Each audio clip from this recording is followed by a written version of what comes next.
Me olvidé el micrófono. Buenos días.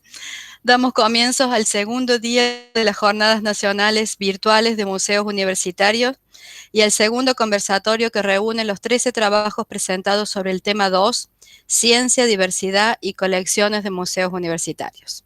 Recuerden que a los trabajos los pueden encontrar en la exposición virtual de póster en el Padlet 2. Agradecemos a los evaluadores de los resúmenes de este eje, la doctora Silvia Carrasquero de la Universidad Nacional de La Plata y la licenciada Verónica Gería de la Universidad de Buenos Aires. Este tema pretende abordar las prácticas y procesos de preservación y conservación en el museo universitario y sus desafíos en la nueva normalidad. Y algunas de las palabras claves propuestas fueron museos universitarios, diversidad, conservadores, exposiciones, patrimonio, autenticidad, tecnología, virtualidad, entorno, adquisición y conservación. Los dejamos con su moderador, el doctor Gabriel Verdandelo, director del Museo Botánico de la Universidad Nacional de Córdoba. Gabriel. Gracias, Rebeca. Bueno, buenos días. Estamos muy felices de tenerlos en esta segunda jornada, en un sueño que empezamos desde hace un año más o menos. Hubiéramos querido que fuera presencial, pero bueno, es preferible de esta manera que no hacerlo. Y este tema de las colecciones en términos generales es muy querido para nosotros porque sabemos que la diferencia más importante entre los museos universitarios y los demás museos es que nuestras colecciones están siempre ligadas a la investigación en una medida o en otra. Y también que tenemos algunas colecciones para exhibición, otras colecciones para estudio, y eso produce una interfase que es también interesante y que nos obliga a repensar qué públicos son a quienes dirigimos nuestras exhibiciones. Bueno, dicho esto de manera general, como decía Rebeca, los invito a ver en el Padlet tema 2. Tenemos numerosos trabajos sobre educación, varios relacionados con COVID, paleontología, patología, antropología, física, etcétera. Y fueron presentados por La Plata, Córdoba, Buenos Aires, Tucumán, Tandil y hasta de Colombia.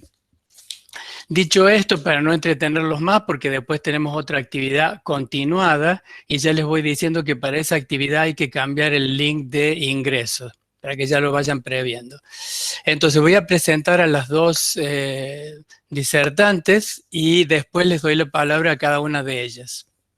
En primer lugar, va a hablar Cecilia von Reichenbach, que es doctora en física y directora del Museo de Física y de la Dirección de Museos de la Facultad de Ciencias Exactas en la Universidad Nacional de La Plata. Es profesora en una cátedra mixta en la Facultad de Humanidades e investigadora del CONICET en temas de historia de la física en Argentina. Sus investigaciones se basan en los documentos e instrumentos científicos del Museo de Física y en comunicación pública de la ciencia en ámbitos no formales. Y justamente nos va a hablar un poco de sus colecciones. Cecilia Borroni, ¿podés apagar el micrófono? Ah, está. Sí, traten de no prender el micrófono porque se arma bochinche. Justamente nos va a tratar de hablar de la manera de comunicar física y el papel de las colecciones del museo. Así que adelante, Cecilia. Bueno, buen día y muchas gracias por esta invitación. ¿Me escuchan bien ahí? Bueno, yo para ayudarme en la presentación voy a usar un PowerPoint, pero bueno, veo caras conocidas ahí y es mucho más agradable vernos un poquito, al menos antes de pasar a la pantalla. Mi intención es hacer algo alguna presentación que a ustedes les sirva. Nuestra colección es muy rara, pero yo creo que hay cosas de esa colección, aprendizajes que hicimos que pueden servir para otros museos. Entonces, bueno, voy a empezar a poner la presentación.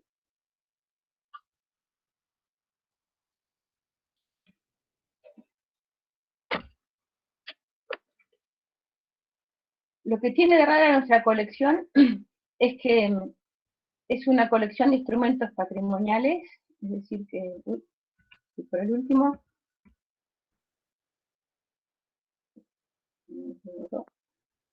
disculpen, es una colección patrimonial, pero de objetos que están pensados para ser puestos en funcionamiento. Entonces, eso le da un carácter un poco extraño, en un híbrido entre un museo patrimonial y un centro participativo de ciencias. Yo creo que no están viendo mi presentación ahí. Todavía no, Cecilia. Voy a iniciar de nuevo. Lo que quiero decir no es que sean objetos únicos en el sentido que es una colección que fue comprada en una fábrica que las hacía en serie, es decir, que en el mundo hay otras colecciones como estas,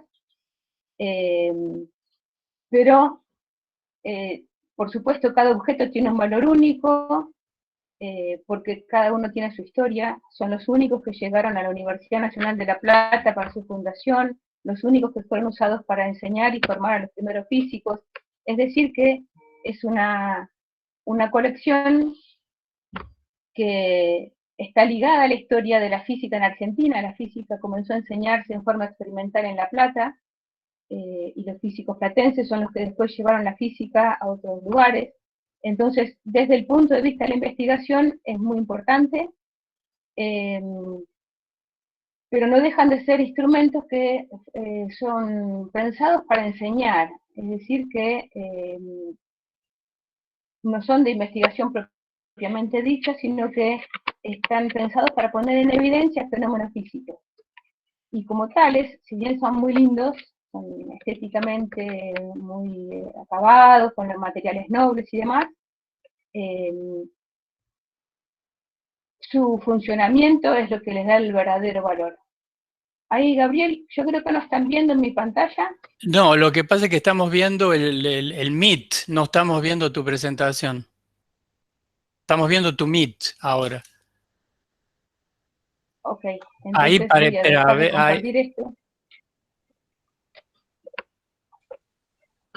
Porque por ahí me embalo a hablar y no estoy mostrando lo que quiero, así que...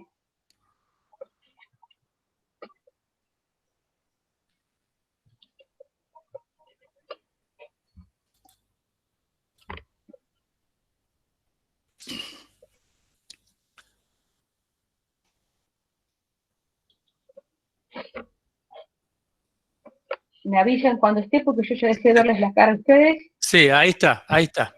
Ahí está. Perfecto. Entonces decía que los objetos que componen la colección cobran su sentido verdadero cuando son puestos en funcionamiento, y porque de lo que vamos a hablar es de la naturaleza. Lo hacemos a través de instrumentos que ponen de manifiesto algún fenómeno, pero nuestro objeto de estudio es la naturaleza. Entonces, bueno, la virtualidad nos pone en un desafío ahora, ¿cómo hacemos sin poder acceder a las colecciones? Entonces les voy a contar un poquito cómo hacíamos antes, para mostrarles cómo estamos tratando de adaptarnos. Los objetos son como estos que están aquí en las fotos, que se refieren a vacío, a electricidad, a mecánica, a radioactividad, toda una diversidad de fenómenos hasta 1900, digamos, esta colección fue comprada en 1906. Y hay alguno que otro posterior, pero en general son de esa fecha. como tal, la física de ese momento evolucionó, pero bueno, justamente lo que queremos mostrar es que la física, como todas las ciencias, es una actividad dinámica, inacabada, que está hecha por personas, y como tal es plausible de ser una vocación para el futuro de las personas que visitan el museo, y que no es la verdad, sino que sí. Espera un segundito, Elisa Dionisio, ¿estás presentando? ¿Deberías salir de presentar, por favor? Y ahora vas a tener que, Cecilia, volver a presentar.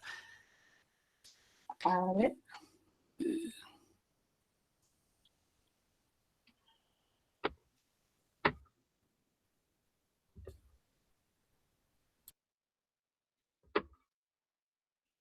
No, un momentito.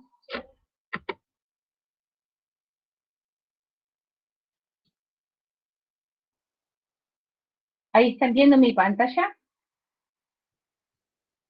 No. Bien. No está fácil hoy. Eso que lo probamos hoy temprano, Gabriel. Y sí, andaba perfecto, porque así es la virtualidad y así son las leyes de Murphy, ¿o no se acuerda? Puede fallar. Ahí está presentando.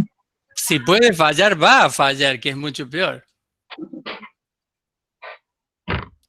Ahí parece que va queriendo, pero no. A ver, esperemos un poquito. Se ve negro. Sí. Digamos, la presentación eran simplemente imágenes. Sí, pero son lindas las imágenes. Nada, muy lindas, hay unas imágenes muy lindas. ¿Habías dejado de compartir, Cecilia, antes? Porque se veía cuando la compañera puso presentar sin querer, tu presentación pasó a estar en un recuadro nada más, ¿viste? Sí. ¿Vos dejaste de presentar? Sí, porque me decían que no se veía, aún cuando se había puesto... Pero ahora voy a iniciar de nuevo. Intentalo de nuevo, que por ahí entra, porque había quedado como un participante más, ¿viste? Cuando se puso la otra presentación. Ah, ok. Bueno, el asunto es que ahora no veo esa pantalla, a ver.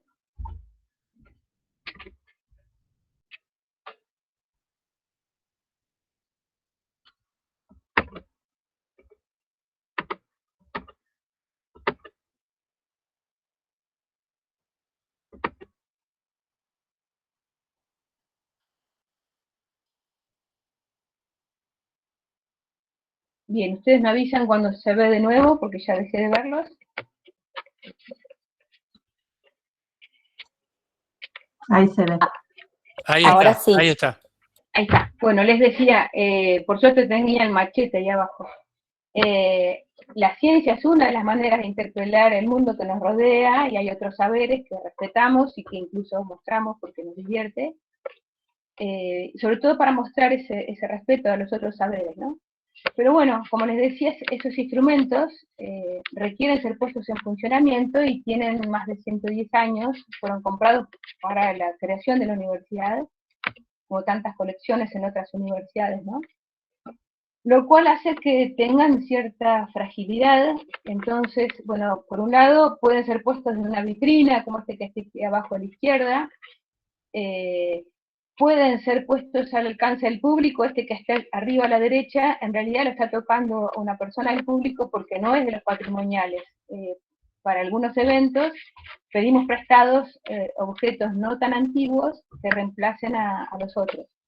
Y abajo a la derecha vemos un objeto patrimonial, que es ese tubo con llamas, que tiene una adaptación que se le hizo en forma reversible. Es decir, el instrumento puede volver a su estado inicial y solo se lo adaptó para recrearlo, para volver a ponerle vida de otras maneras. ¿Sí? La idea es que el objeto no quede como una cosa que está en un cementerio, está en un museo, tiene que salir de la vitrina, tiene que readaptarse como hacemos nosotros, tiene que reinventarse, con todo el respeto a su identidad inicial y todas las cosas que el objeto tiene para contarnos. Por ejemplo, aquí en esta fotografía vemos a una compañera que está mostrando un stand sobre pilas, ¿sí? Y esto lo pongo como un ejemplo de cómo nosotros desmitificamos la física. La pila fue inventada por una persona, tuvo que ver con otras ciencias, porque esta persona no era física, tiene que ver con la tecnología, tiene que ver con el arte, y fíjense que, bueno, filosofía, literatura y humor no están acá, salvo que nuestra compañera sonríe, pero hay una pila patrimonial, otra aquí, o sea, contamos la historia, pero también contamos cómo funciona esa pila, qué clases de pilas hay, fabricamos una pila con limones y con metales, y también mostramos cómo esos metales se corroen y cómo ese elemento tecnológico pila produce contaminación y todas las controversias y las polémicas que hay acerca de este invento que se convirtió en desarrollo y finalmente en un elemento de consumo que tiene sus problemáticas, ¿no? Bueno, esa es nuestra manera de mostrarlo. Aquí vemos el arte, estos son los diseños de los fondos de las vitrinas, en que en cada tema pusimos una obra de algún pintor que nos gustaba y que tenía que ver, tratando de poner pintores locales, si es posible, o bien conocidos, para que la gente se sienta reflejada. Y bueno, esos instrumentos se usan en cuanto a docencia de una manera en que permiten la participación, pero no siempre tocar, ¿sí? Aquí ven chicos del jardín, van de primaria, secundaria y universidad, en que los instrumentos están al alcance de los docentes y son puestos en funcionamiento y se hacen los chicos pensar, hablar, preguntar, proponer nuevas maneras de realizar las experiencias y demás, pero sin tocar. También se usan espectáculos para público general, que es la única vez en el año que nosotros tenemos un horario que es accesible para las familias y para las personas que trabajan, es en la noche de los museos. Desde hace varios años hacemos espectáculos en que el centro son los instrumentos y aprovechamos para poner en funcionamiento aquellos que nunca usamos, sacamos del depósito algún instrumento nuevo, averiguamos su historia y lo ponemos en funcionamiento. Y lo hacemos en el marco de teatro, música, humor, con guiones realizados ex profeso para poner de manifiesto estos instrumentos. Por otra parte, como bueno, la Noche de los Museos se ha hecho tan popular, ofrecemos otras cosas que no tienen que ver tan directamente con la colección, sino que son reconstrucciones, reproducciones o otros elementos que pueden ser más interactivos en el sentido de tocar, probar y demás, pero ya no con la colección. Y bueno, y aquí ya veo esta muchedumbre, un codo con codo, y ya me da envidia de ese contacto que teníamos con las personas, y pienso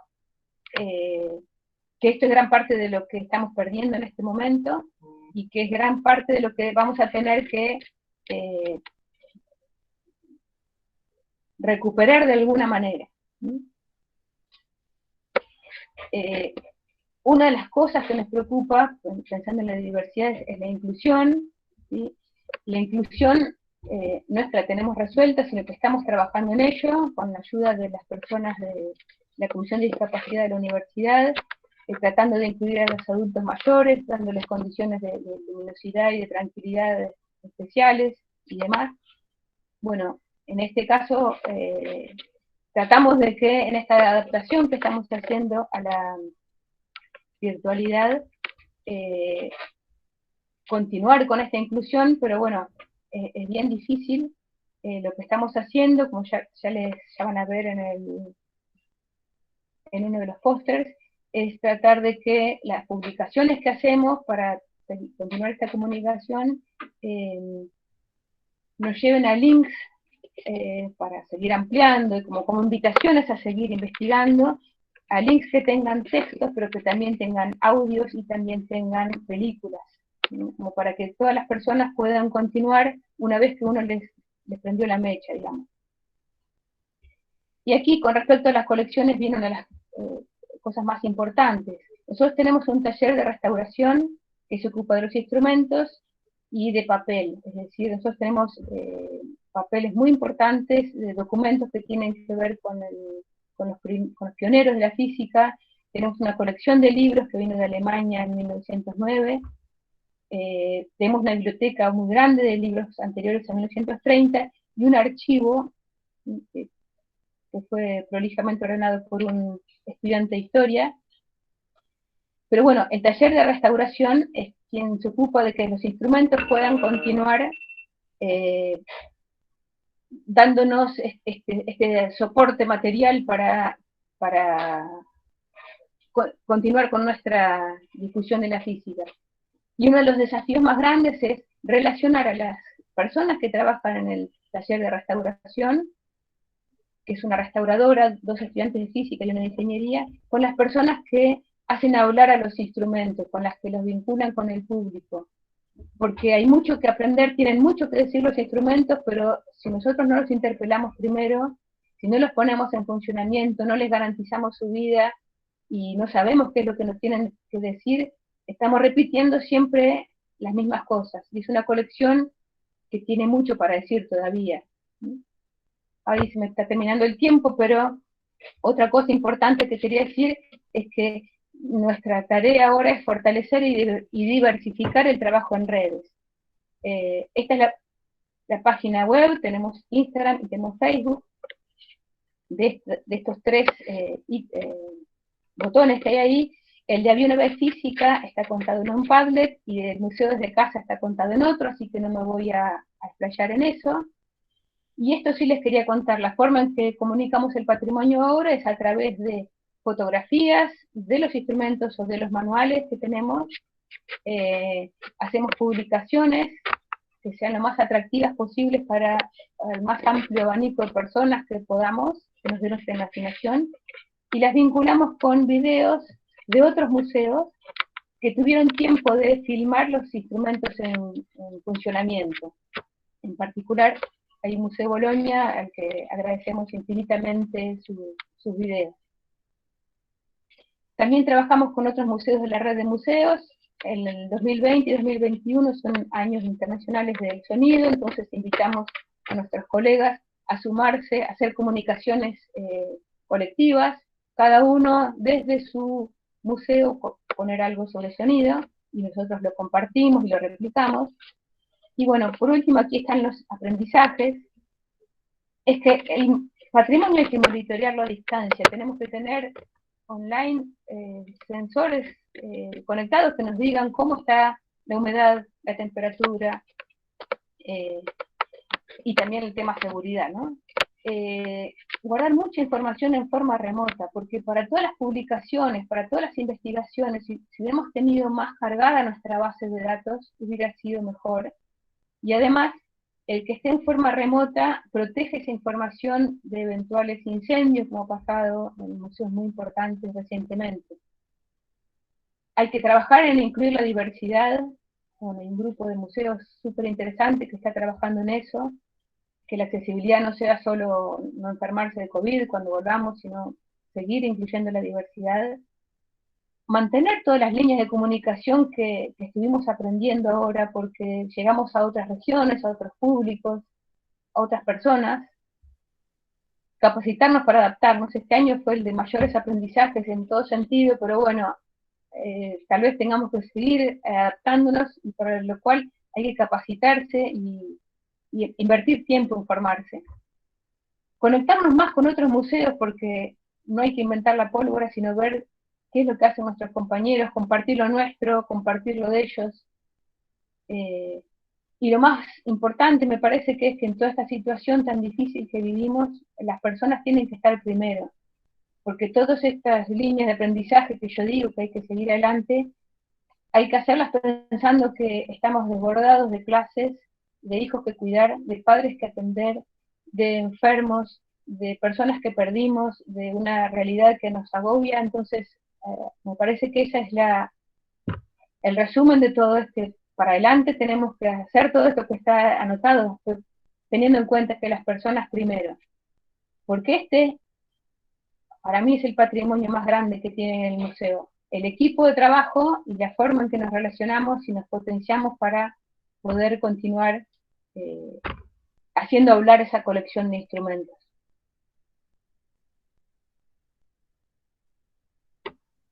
Bueno, muchas gracias Cecilia, muy interesante, sobre todo para los que le tenemos un poco de miedo a la física, porque viste que así te da como una cosa. Entonces, estos museos son buenos en ese sentido, porque acercan la física de otra manera. Bueno, vamos a pasar a la segunda disertante, pero antes les quiero decir cómo va a ser el funcionamiento, en el sentido que vamos a hacer la charla de Valeria y después vamos a hacer lo siguiente.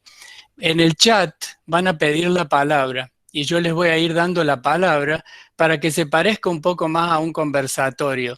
Entonces, no necesariamente tienen que hacer una pregunta, sino que pueden hacer un comentario o hacer una pregunta dirigida a una u otra de nuestras oradoras. Entonces, vamos a presentar a Valeria Espiro, que es licenciada en Arqueología por la Escuela de Arqueología de la Universidad Nacional de Catamarca, especialista en gestión y liderazgo universitario, directora de la Escuela de Arqueología de esa universidad y profesora adjunta de la Cátedra de Procesos Socioculturales Americanos, e investigadora del Museo Integral de la Reserva de Biosfera de Laguna Blanca y del Instituto Interdisciplinario Puneño. Y nos va a hablar justamente sobre el Museo Antropológico Dr. Omar Augusto Barrio Nuevo, haciendo una historia institucional y necesidad de normalización y puesta en valor de su acervo patrimonial. Adelante, Valeria. Hola, hola, buenos días a todos, a todos los participantes. Bueno, más que nada quería también agradecer a los organizadores de estas jornadas por haber considerado a la Escuela de Arqueología y al Museo Antropológico Dr. Omar Barrio Nuevo, que como ustedes van a ver ahora en la presentación, no es nuevo, sí, pero está todavía en una etapa inicial, ¿sí? No ha tenido una suerte de avances y retrocesos en su historia, y bueno, sobre eso les quería comentar ahora. Yo tengo una presentación que más que nada, bueno, son imágenes para que no se aburran con mi rostro, pero a ver, ahí no sé si se está viendo bien. Sí, ahí está. Bueno, para comenzar, sí, voy a contextualizar la figura de quién fue Omar Barrio Nuevo, ¿sí? Él fue un odontólogo catamarqueño, ¿sí? Que nació en 1934 y falleció muy joven, ¿sí? A la edad de 39 años, pero en ese recorrido, en esa corta edad, fue alumno, ¿sí? De la carrera de la universidad y se involucró plenamente en la arqueología o en el pasado prehispánico de la provincia y se terminó formando sí como autodidacta. En la década de los 60 él comenzó con prospecciones en el departamento de Antofagasta de la Sierra, ¿sí? Que queda en el extremo norte de la provincia, ¿sí? Límite con Antofagasta, digamos, del área chilena y con la provincia de Salta. Él se involucró sentimentalmente, afectivamente, con las comunidades de la Puna y con su pasado, hecho que lo llevó a realizar, bueno, ahí se ve en la imagen, ese primer vuelo pilotado, ¿sí? Con un aviador también reconocido que se llamaba Tito de la Colina, ¿sí? El primer vuelo que llegó a Antofagasta de la Sierra fue gestionado, digamos, o lo motorizó Omar Barrio Nuevo. Esto fue recibido con festejos, ¿sí? La pista se las preparó la misma población. La población hasta este momento solo tenía vínculos terrestres con San Antonio de los Cobres en la provincia de Salta. Todo esto lo motivó a Barrio Nuevo a tratar de conectar y vincular, ¿sí? El pasado y el presente del departamento de Antofagasta de la Sierra con el resto de la provincia de Catamarca. Así fue como formó un Ateneo de Investigaciones Antropológicas de Catamarca, que organizó charlas, debate y múltiples salidas y recorridos al interior de la provincia, ¿sí? En su corta vida también realizó varias publicaciones, la última que fue publicada ya por la Universidad Nacional de Catamarca, post-mortem, que se llamó Prospección Arqueológica en el departamento de Antofagasta de la Sierra, ¿sí? Sienta las bases de lo que luego fue toda la tradición de investigaciones en la puna de Catamarca. Con posterior a su pronta partida, ¿sí? La familia donó las colecciones, todo el material, los objetos muebles, ¿sí? Las libretas de campo y demás quedaron en pertenencia de la familia, pero todos los bienes culturales resultado de sus exploraciones e investigaciones en Antofagasta fueron donados a la universidad, y la universidad crea por resolución rectoral en agosto de 1976 el Museo Antropológico Dr. Omar Barrionuevo, que en esta primera instancia funcionó a partir de 1977 en frente de la plaza, ¿sí? de la plaza central de la provincia de Catamarca, si algunos de ustedes lo conocen, en una galería que está contigua a la catedral, que se llama la Galería del Peregrino, ¿sí? Funcionó ahí en una pequeña sala, oficina de esa galería. La universidad nombra como directora del museo a quien fuera su esposa, ¿sí? Su viuda, Amalia Menessier de Barrionuevo. Casi 10 años después, ¿sí? En diciembre de 1986, se crea en ámbitos de la Universidad Nacional de Catamarca la Escuela de Arqueología, ¿sí? Y se aprueba el dictado de la licenciatura en Arqueología dentro de la Escuela de Arqueología, que comenzó el dictado de la primera corte, por así decirlo, de la primera promoción en 1987.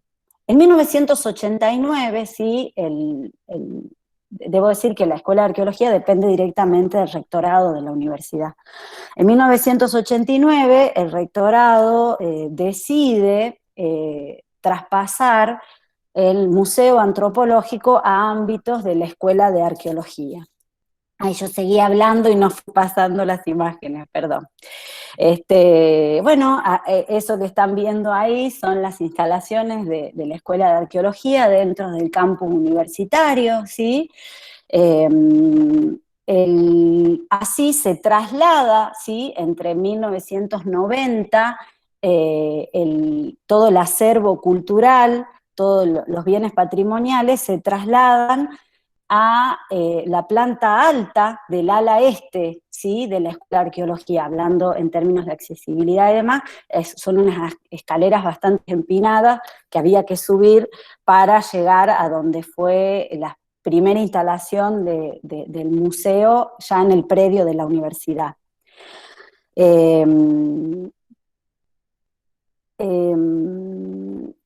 Su acervo se fue incrementando, ¿sí? Como fruto de incorporaciones, de otras donaciones también realizadas por familiares de ex docentes o de los primeros equipos de investigación.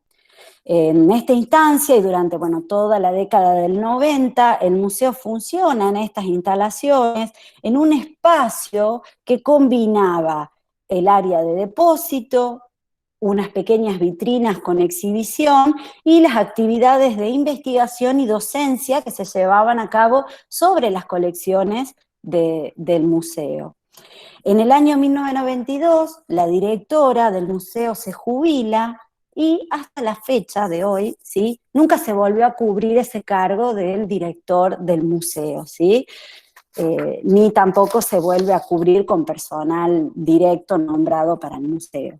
Así el museo pasa a formar parte de la estructura organizativa de la escuela, dentro de lo que es el centro de divulgación de la Escuela de Arqueología, ¿sí? Ya que establece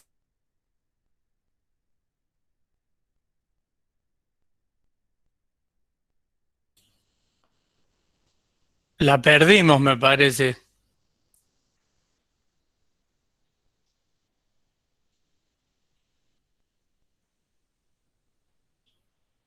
Ella comentó hoy que había problemas con la electricidad. Hoy tenemos un día precioso, la verdad. Un problema tras del otro. Ahora, ¿cómo salimos de este? No sé.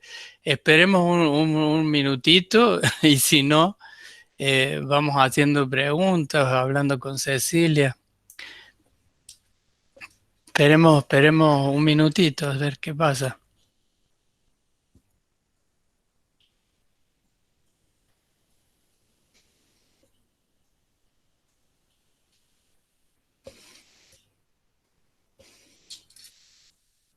Sí, se fue definitivamente. Yo digo que aprovechemos el tiempo y entonces el que tenga alguna pregunta o quiera hacer algún comentario sobre la exposición de Cecilia, aprovechamos. ¿Les parece?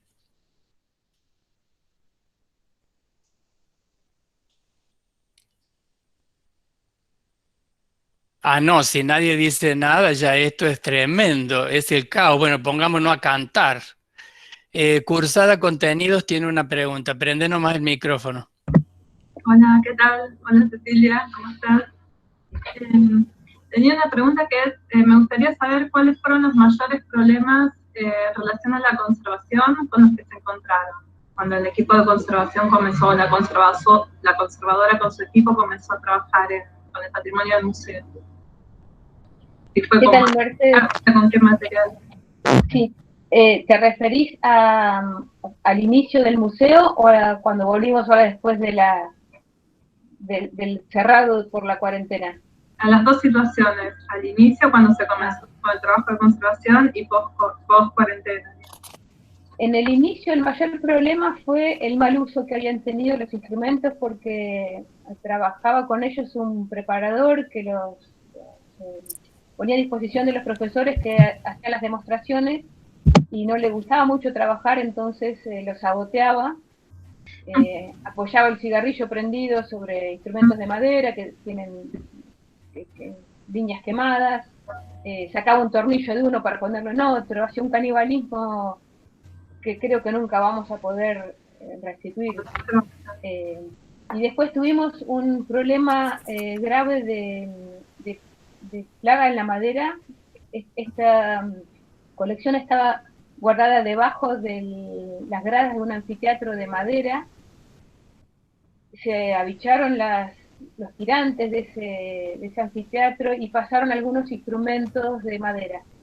Entonces hubo que hacer cámaras de desinfectación, trabajar con productos con alta temperatura, fue toda una historia.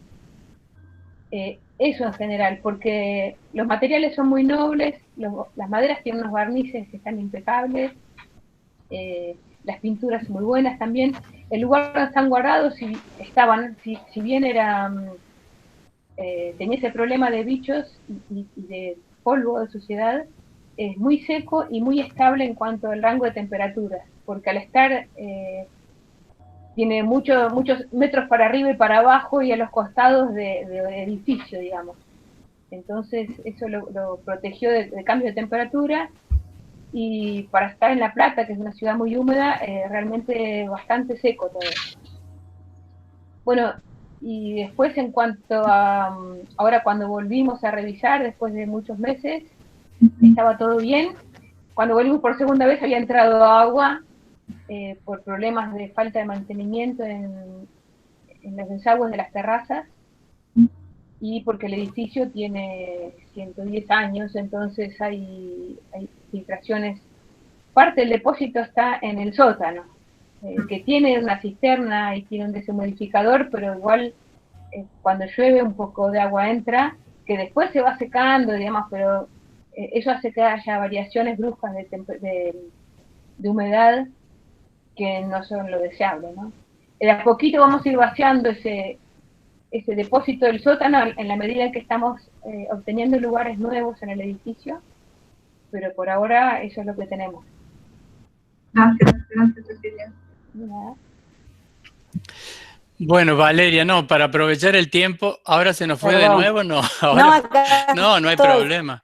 Disculpen, vivo a 20 kilómetros de la ciudad capital y es un proveedor local que ofrece con una antena y bueno, se le debe haber cortado la luz a él y ahora estoy con los datos del teléfono. Disculpen, retomo la presentación, voy a sintetizar un poquitito más, así no nos extendemos. Y bueno, yo les venía contando de que, bueno, a partir todo lo que fue la década de los 90 y principio de los 2000, funcionó sobre todo con fines educativos, ¿sí? Para hacer complemento de las colecciones del museo, fueron complemento de las actividades docentes, ¿sí? Y de las prácticas de los estudiantes. En el año 2006, y en concordancia con el 20 aniversario de la Escuela de Arqueología, se toma la decisión, ¿sí? Política desde el rectorado, de trasladar las colecciones a un nuevo edificio, y en este caso designar un docente, ¿sí? De la Escuela de Arqueología, un docente exclusivo, como curador responsable del museo, ¿sí? Dentro de sus muchas extensiones dentro de la cátedra que tenía. Así fue como se inaugura, ¿sí? La nueva sede del Museo Barrio Nuevo, en pleno centro de la ciudad, a media cuadra de la plaza principal, y en palabras, ¿sí? Del rector Julio Salerno, que era el rector en ese entonces de la universidad, esta decisión política se fundamentaba en la intención de que el museo se constituyera en un centro cultural vivo y en uno de los espacios en donde se conjugan los sentimientos a favor de la defensa de nuestras raíces y el patrimonio catamarqueño, ¿sí? Este nuevo edificio, ¿sí? Contaba con 3 niveles, ¿sí? Un subsuelo en donde se ubicó el depósito y una especie de laboratorio de conservación, la planta baja en donde funcionaba un pequeño auditorio y nuevamente en una planta alta, ¿sí? Con solo acceso a través de escaleras, las salas de exhibición. En este espacio funcionó una sola muestra, ¿sí? Que contó, que fue su guión, ¿sí? Fue elaborado de manera participativa con docentes y estudiantes de la EDA, y el eje del mismo era narrar el pasado de los antiguos habitantes de la provincia de Catamarca a través de las producciones culturales, resultado de los distintos procesos sociales, ¿sí? Que habían acaecido a través del tiempo. A poco tiempo, ¿sí? De ser inaugurado este nuevo edificio, comenzó con situaciones, ¿sí? Que podríamos llamarle problemáticas, ¿sí? Que ponían en riesgo la conservación de las colecciones. Cuestiones que tenían que ver con el mantenimiento del edificio, la limpieza, la atención al público, los horarios de apertura y demás, ya que no contaba, más allá de este curador responsable, con ningún otro personal vinculado a cargo. Así que ante las demandas, ¿sí? Del curador, el rectorado, dispuso, ¿sí? Que en esta especie de auditorio que había en planta baja funcionaran las sesiones del Consejo Superior de la universidad, para así poder, se justificaba, ¿sí? De proveer de personal de maestranza para limpieza y mantenimiento del espacio. De esta manera, el museo contaba con un horario reducido de atención al público, no obstante, sí se podían pautar visitas guiadas con comités educativos o escolares a cargo del curador. Durante el 2007 y el 2008 el espacio continuó funcionando con actividades educativas, ¿sí? Vinculadas a actividades prácticas de la licenciatura de Arqueología, así como otro tipo de actividades organizadas de la EDA, como conferencias, dictado de cursos de grado, de posgrado, charlas y determinadas actividades culturales, ¿sí? Como tratando de cumplir esa función de centro cultural vivo. Pero la función, digamos, de complemento de las actividades prácticas y del diseño curricular continúa presente. Bueno, en la temporada estival del 2008-2009 el museo sufrió la inundación del sótano, hecho que provocó que se inhabilitara su uso como depósito, así que todas las colecciones fueron trasladadas a la planta baja y así es como que quedó anulado ese espacio, ¿sí? de conferencias o de auditorio. En el año 2009 hay un recambio, ¿sí? De las autoridades de la universidad y a su vez en la dirección de la Escuela de Arqueología, y se toma una nueva decisión, ¿sí? De volver a trasladar las colecciones y el museo a el predio, ¿sí? A instalaciones que pertenecían a la Escuela de Arqueología. Así fue como a finales de 2009, de nuevo, muchos docentes y estudiantes de la escuela participamos en el traslado, en el acondicionamiento y el traslado de los bienes patrimoniales, los bienes culturales, al predio de la universidad. Se tomó un aula de grandes dimensiones y se la refuncionalizó como área de reserva patrimonial, y en un espacio semiabierto que funcionaba como hall de acceso a los laboratorios de investigación, se construyó, ¿sí? Se lo cerró y se construyeron salas de exhibición, ¿sí? Ya para 2010 estaba prevista la reinauguración, digamos, del museo, y sucedieron una serie de situaciones de índole más política en la universidad, que llevó a la renuncia del director de la escuela, y por un periodo de 7 años la escuela estuvo bajo secretarios académicos a cargo o normalizadores que se ocuparon de normalizar la planta docente, de llamar a concursos y demás, y el proyecto de ampliar la oferta académica de la Escuela de Arqueología. Como consecuencia de este proceso, en el año 2005, ¿sí?, se abre la oferta académica de la EDA, incluyendo a la ya licenciatura en Arqueología, una licenciatura en Antropología Social y Cultural y una licenciatura en Patrimonio Cultural, ¿sí? Entonces, bueno, ante este nuevo panorama, la reserva patrimonial y la sala de exhibición cobrarían relevancia y un papel central en la vida institucional de la escuela. Pero no obstante estas expectativas, en realidad la situación no cambió, ya que se continuó, digamos, sin personal designado, ni recursos, ni recursos propios para el museo, ¿sí? Sí, el personal no docente y los recursos de la Escuela de Arqueología son muy limitados. Así fue que recién en septiembre del 2017 el museo comenzó a reactivarse y a retomar actividades académicas como extensión en su seno, ¿sí?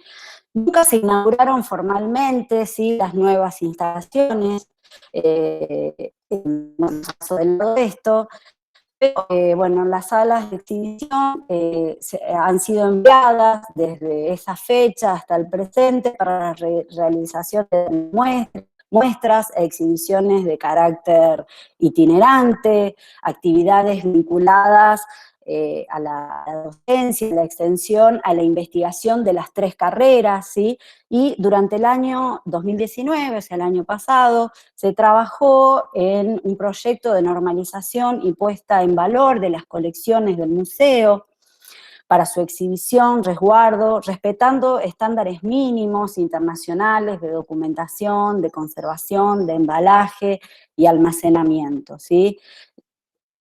El proyecto, bueno, es largo, que abarca distintos procesos, desde el base de datos para facilitar el registro y el manejo de las colecciones, todas las acciones vinculadas a la conservación preventiva, al diseño de embalajes, al almacenamiento de las colecciones, y también a dar a conocer y poner a disposición las colecciones para la investigación, la exhibición o el préstamo.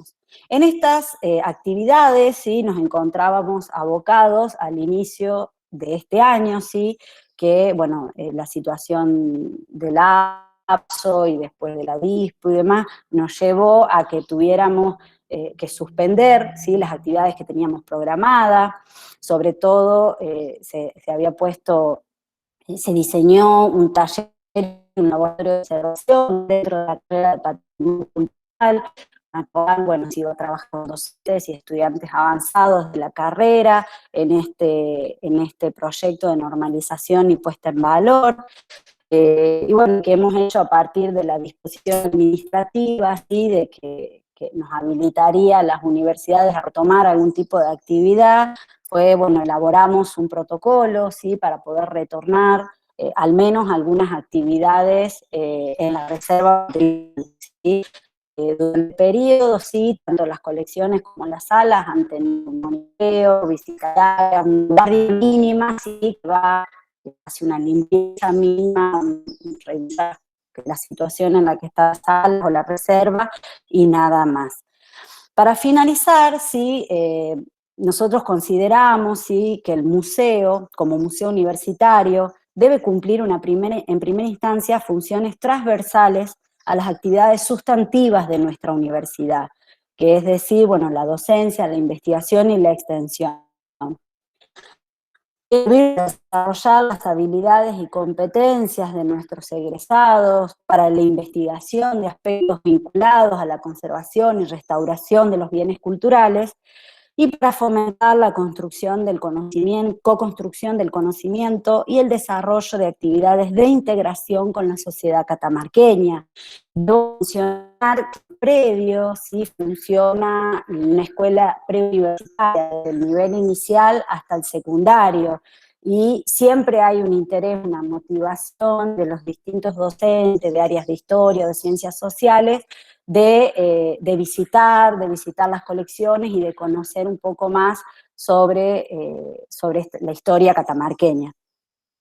De todos modos, consideramos que la sostenibilidad de este proyecto dependerá de que podamos lograr el nombramiento de personal especializado para abocarse a las tareas del museo y a un presupuesto mínimo para su funcionamiento. Pues les agradezco mucho, ahí les dejo, bueno, los contactos, el contacto mío y los contactos de la Escuela de Arqueología, ¿sí? Para consultas o aquellos que estén interesados en un poquito más de ahí dejé. Bueno, Ahí está. Ahí está. Muchas gracias, Valeria. Estoy seguro que todos nos hemos sentido identificados con uno, con varios o con todos los avatares que has mencionado en tu charla. La verdad que, como dijo alguien, pinta tu aldea y pintarás el mundo. Bueno, tenemos todavía unos minutitos, así que vamos a seguir con preguntas, reflexiones, comentarios. Quien quiera dice, pido la palabra y yo le doy y así hacemos esto un poquito más movido. Están dormidas. ¿Qué pasa?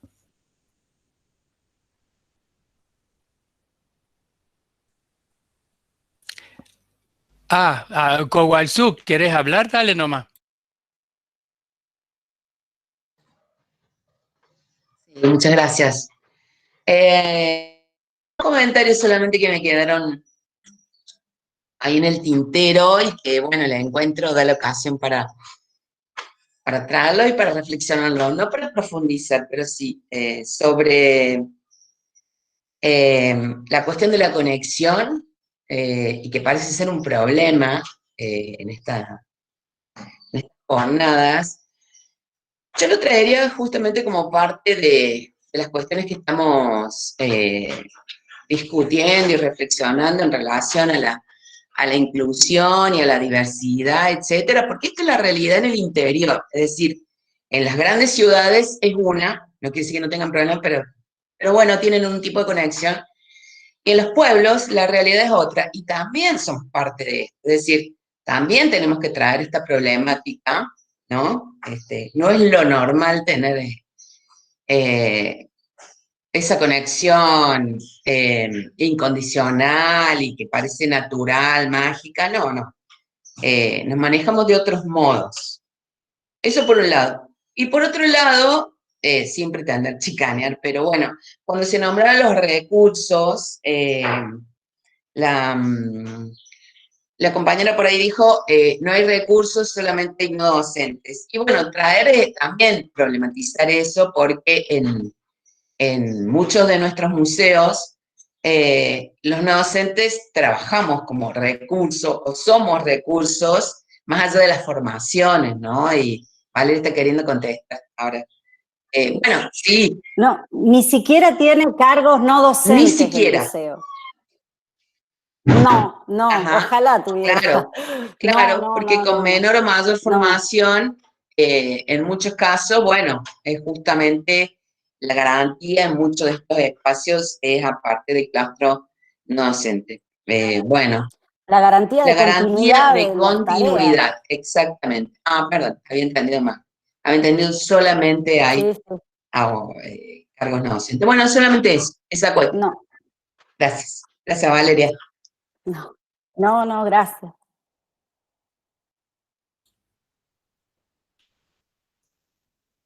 ¿Alguna otra preguntita, comentario?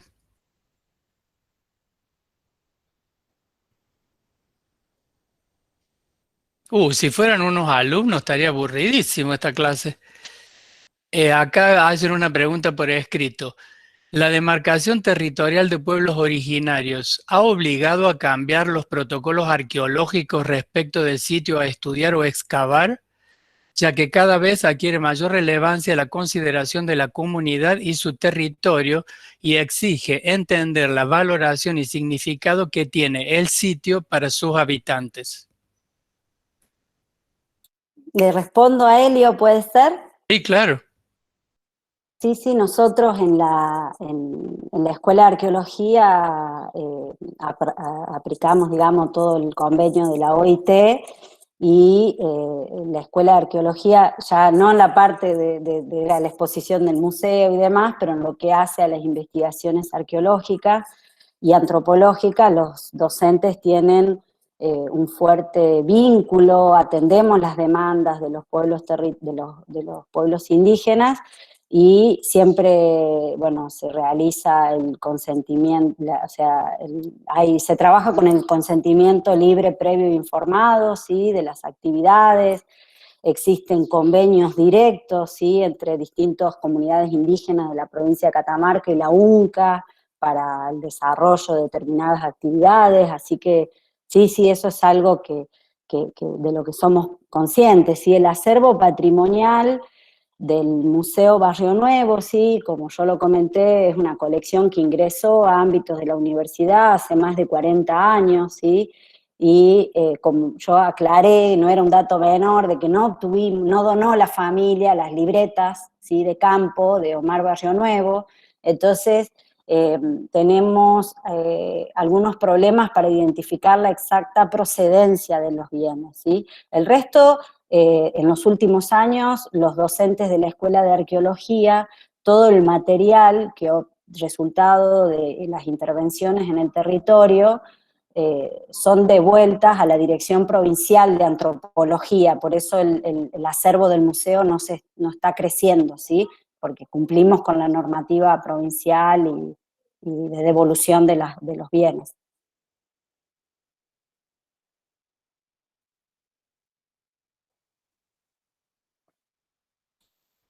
Sí, cursada contenidos, dale nomás. ¿Cómo te llamas? Mercedes. Hola, ¿qué tal, Valeria? Una pregunta. ¿Por qué la familia hizo una donación parcial y no donó justo los cuadernos de campo, las donaciones de campo? Mirá, es una situación que yo quería investigarla personalmente.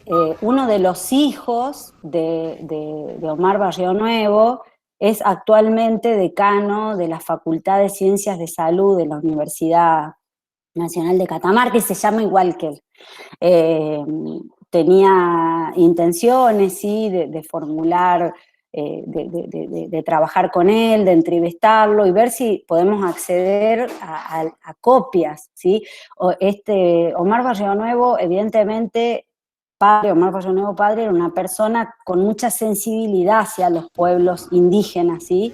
Y hasta hace muy pocos años, ¿sí?, en la provincia había una visión algo peyorativa, ¿sí?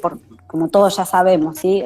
Hasta que comenzaron los procesos de emergencia identitaria y demás.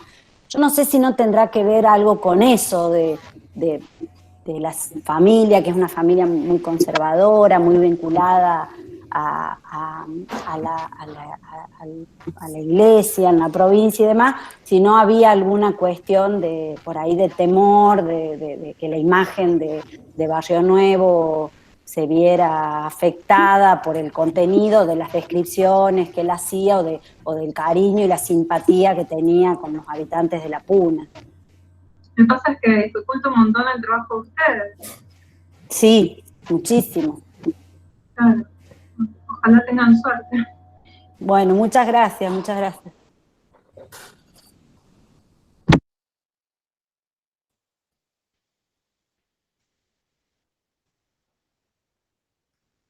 Acá pregunta Soltankov si no se plantearon digitalizarlo a la libreta de campo. Esa sería la idea, pero si pudiéramos acceder, si la familia nos posibilitara digitalizarla, ¿sí? Pero no las hemos visto.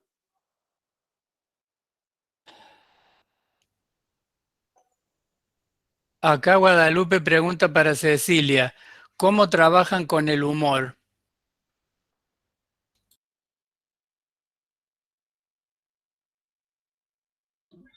Hola Guadalupe. En principio, cuando hacemos los libretos para el guión museográfico o para el espectáculo de la noche de los museos, tratamos de ponerlo ahí, y también cuando recibimos un grupo de visitantes hay 2 docentes y siempre hay uno que se encarga de poner algún toque de humor, porque el espacio es muy solemne, están entrando a la universidad con toda esa cosa que tiene de aquí tienen que portarse bien y no tienen que portarse como chicos, y suben unas escalinatas y el museo es muy oscuro, muy lleno de vitrinas, es realmente algo que te hace quedarte serio, y la idea es que se distiendan y que disfruten y que sepan que la física no es algo para personas serias, que lo único que les gusta es estudiar y hacer fórmulas y que somos muy vivos, sino que somos personas comunes y que nos divierte hacer lo que hacemos, que ponemos pasión, y que si podemos divertirnos con eso, mucho mejor. Esa es la manera. Nosotros para hacer los guiones tenemos ayuda de un grupo de amigas de la universidad, que son una física, una filósofa y una informática, y bueno, durante todo el año armábamos estos guiones preocupándonos de incluir mujeres, incluir historia local, incluir otros saberes, o sea, lo más inclusivo posible, y que tuviera humor, porque bueno, además nos divertimos mucho haciéndolo, entonces eso se traduce en el guión. Ahí hay otra pregunta. Otra pregunta, sí, dice, ¿cuánto tiempo les lleva preparar el evento de la Noche de los Museos? ¿Se unen otros museos?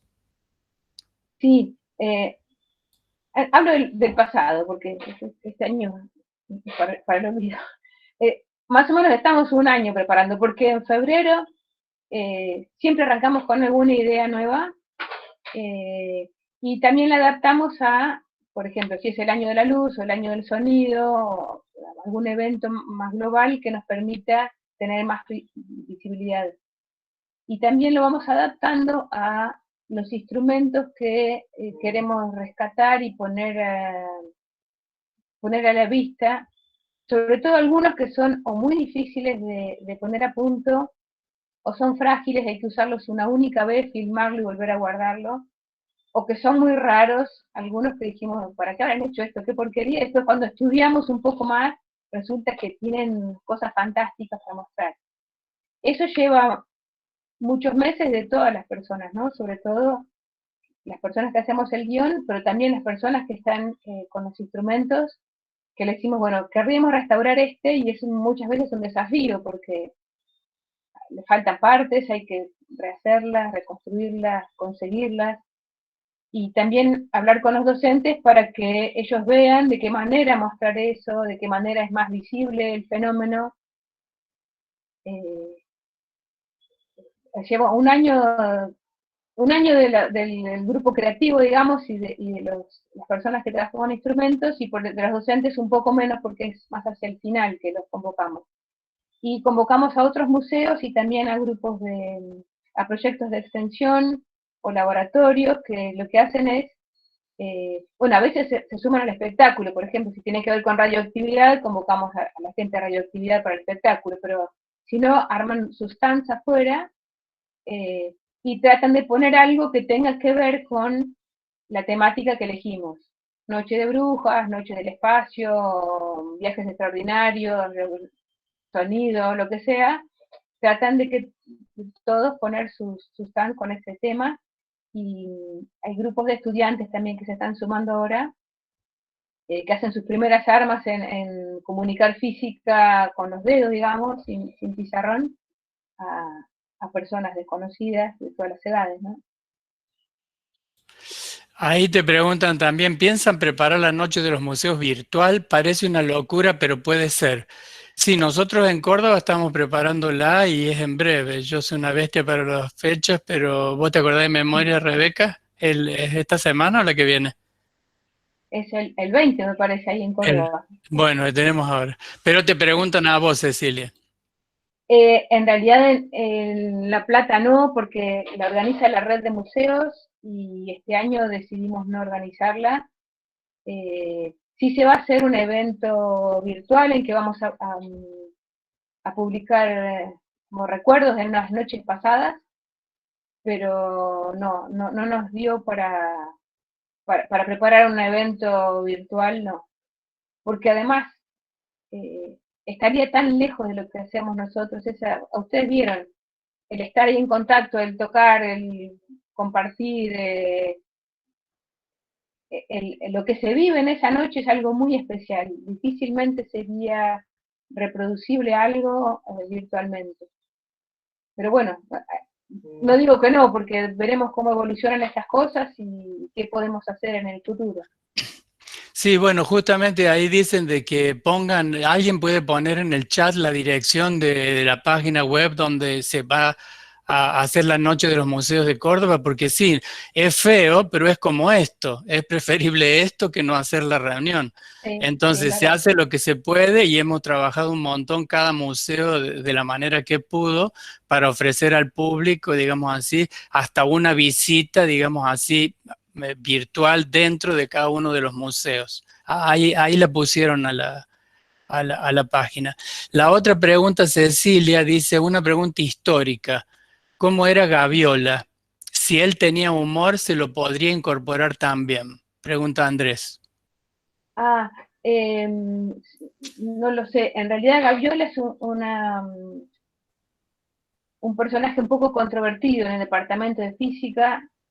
Como todas las instituciones es muy especial, ¿no? Pero en un momento quisieron poner el nombre de Gaviola a un aula y se armó una historia ahí, que estaba gente a favor, en contra. Bueno, nosotros tratamos de rescatar la historia local sin juzgar si hicieron bien o mal, simplemente estuvieron allí, hicieron un aporte para la física o para el departamento, nosotros lo ponemos. Pero no llegamos hasta Gaviola porque estamos con personajes anteriores por ahí, los pioneros, y con personajes más recientes hay toda esta polémica, que si los ponemos, no los ponemos, bueno. Nunca nos lo planteamos en realidad, pero tampoco tenemos muchas ganas de ahondar en esta época de personajes que todavía están vivas las personas que los recuerdan y tuvieron sus asuntos, qué sé yo. No lo descarto, pero... Bueno, ahí pusieron en el chat el link para el webinar que es a las 10:30, porque no es en este mismo link. Todavía tenemos un par de minutitos para alguna otra pregunta o reflexión, si quieren.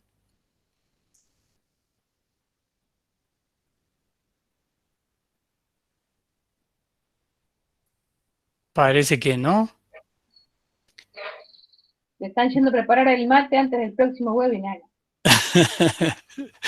Bueno, entonces yo lo que diría, bueno, agradecerles a Cecilia, a Valeria, a todos y a todas ustedes por estar aquí, y para que se escuche algo de bochinche, ¿podríamos abrir todos los micrófonos y aplaudir como para hacer algo real?